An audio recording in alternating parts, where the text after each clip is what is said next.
ભગવાન રામ ગયા પછી અયોધ્યાની દશા શું થઈ?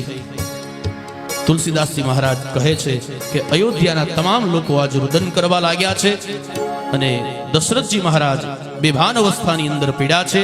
અને એક દિવસ દશરથજી મહારાજની પાસે માં કૌશલ્યા આવ્યા છે અને માં કૌશલ્યા દશરથજીની પાસે ઊભા છે અને દશરથજી કહે છે કે કૌશલ્યા, જો સામી દિવાલમાં તમને કઈ દેખાય છે? કૌશલ્યાએ કહ્યું કે મને તો કંઈ દેખાતું નથી.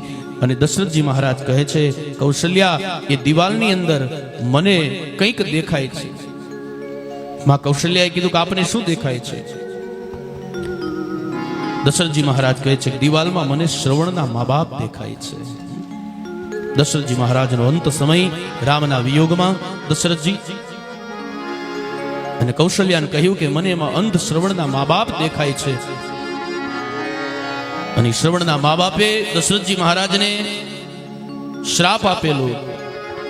જ્યારે દશરથજી મહારાજથી બાણ વાગે છે ત્યારે કે તમારો અંત સમય હશે ત્યારે અંત સમયે તમારા એક પણ પુત્ર તમારી પાસે હાજરમાં નહીં હોય. અને દશરથજીનો અંત સમય આવ્યો રામના વિયોગમાં. રામ 14 વર્ષના વનવાસમાં ગયા. એમાં દશરથજી મહારાજ મોઢામાંથી 6 વખત રામ રામ રામ શબ્દનો ઉલ્લેખ કરી પોતાનો પ્રાણનો ત્યાગ કરી દે છે.